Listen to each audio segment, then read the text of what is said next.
কুমিল্লার লাকসামে নিখোঁজের একদিন পর বাড়ির পাশের একটি মাছের গেট থেকে দুই শিশুর লাশ উদ্ধার করা হয়েছে।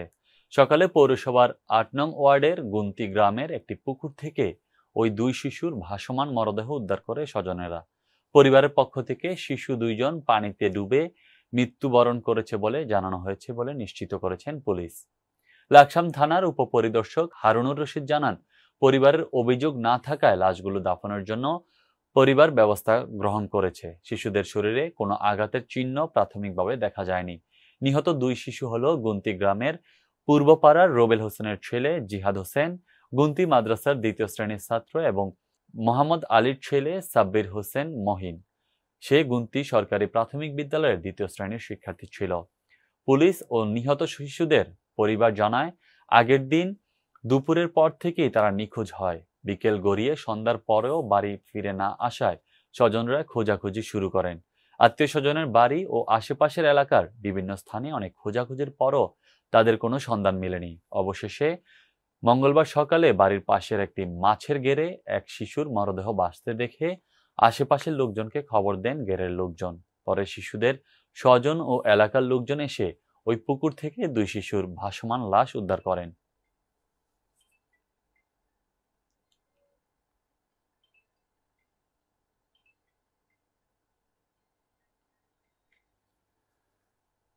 কুমিল্লা তিতাসের মজিদপুর ইউনিয়ন বিএনপির কাউন্সিল নির্বাচনে মাজেদুল ইসলাম মন্টু লোকদের উপর হামলা করেন একই গ্রামের আক্তার ব্যাপারীর লোকেরা।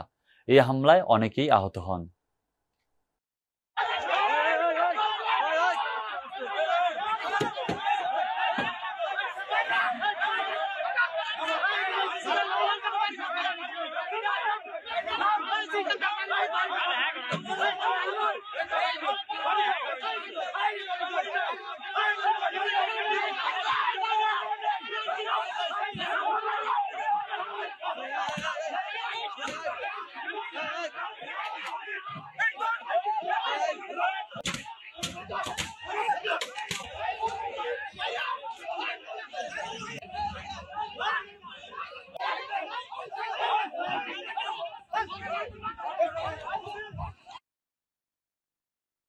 নেত্রকোনা জেলার কেন্দুয়া মদন পাকা সড়কের কেন্দুয়া উপজেলা পরিষেবার সাউথপাড়া মোড় থেকে কেন্দুয়া সীমানা বা মদন উপজেলার প্রবেশদ্বার পর্যন্ত প্রায় ৬ কিলোমিটার সড়কের বেহাল দশা।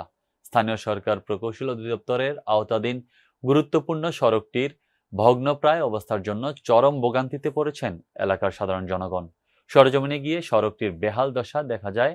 সড়কটির প্রায় ৬ কিলোমিটার জায়গা জুড়ে বিভিন্ন স্থানে ছোট বড় অসংখ্য গর্তের সৃষ্টি হয়েছে। গর্তগুলোতে বৃষ্টি হলে পানি জমে ধীরে ধীরে আরো বড় আকার ধারণ করছে।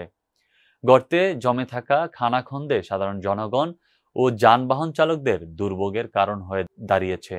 এই সড়ক দিয়ে ঝুঁকি নিয়ে স্কুল কলেজের শিক্ষক শিক্ষার্থী সহ সাধারণ জনগণ প্রতিনিয়তই যাতায়াত করছেন। ফলে ছোট বড় দুর্ঘটনাও ঘটে থাকে।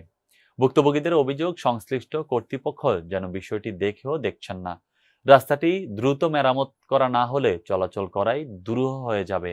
তাছাড়া এই সড়ক দিয়ে খালিয়াজুরি, মদন, আটপাড়া উপজেলার দূরপাল্লার বাস ঝুঁকি নিয়ে ঢাকা, চট্টগ্রাম, সিলেট সহ দেশের বিভিন্ন এলাকায় চলাচল করে থাকে এবং ওই উপজেলাগুলো হাওর বেষ্টিত হওয়ার কারণে ধান মৌসুমে শত শত ট্রাকও ঝুঁকি নিয়ে ধান দেশের বিভিন্ন এলাকায় ব্যবসায়ীদের কাছে পৌঁছে দেন।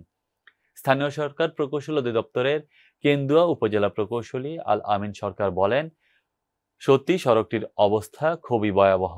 পুরো উপজেলার এরকম আরো কয়েকটি সড়কের অবস্থাও খারাপ, কিন্তু ফান্ডিং স্বল্পতার কারণে সড়কটি রাস্তার সংস্কার কাজ একসঙ্গে করা সম্ভব নয়। তিনি আরো বলেন, তবে আমরা সংস্কারযোগ্য সব সড়ক মেরামতের জন্য বরাদ্দ চেয়ে ঊর্ধ্বতন কর্তৃপক্ষের কাছে প্রস্তাবনা পাঠিয়েছি।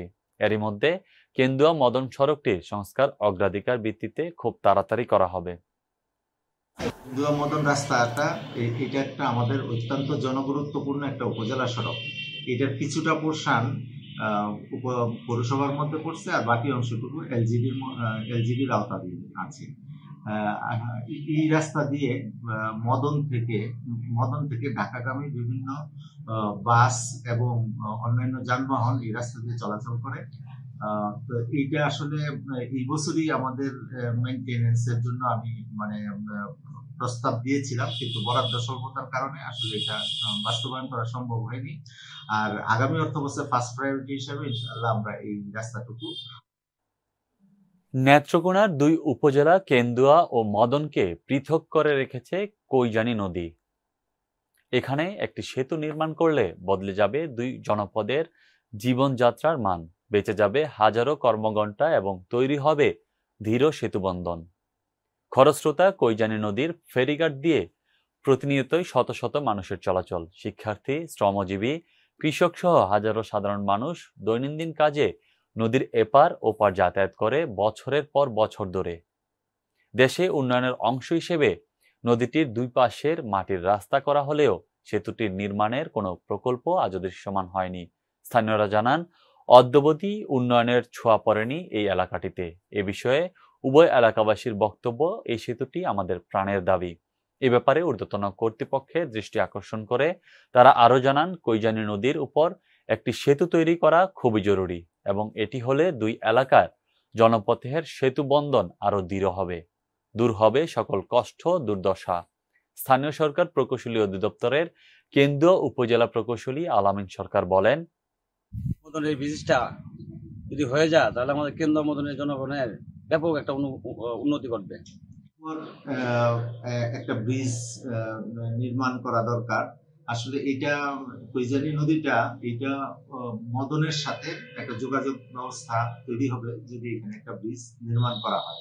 এই ব্রিজের একটা প্রস্তাব আমরা আমাদের অনূর্ধ্ব ১০০ মিটার ব্রিজ নির্মাণ প্রকল্প এলজিডি এর আওতায় একটা প্রকল্প আছে, সেই প্রকল্পের মধ্যে ইতিমধ্যে এটা অন্তর্ভুক্ত করা হয়েছে। আশা করি যে এটা খুব শীঘ্রই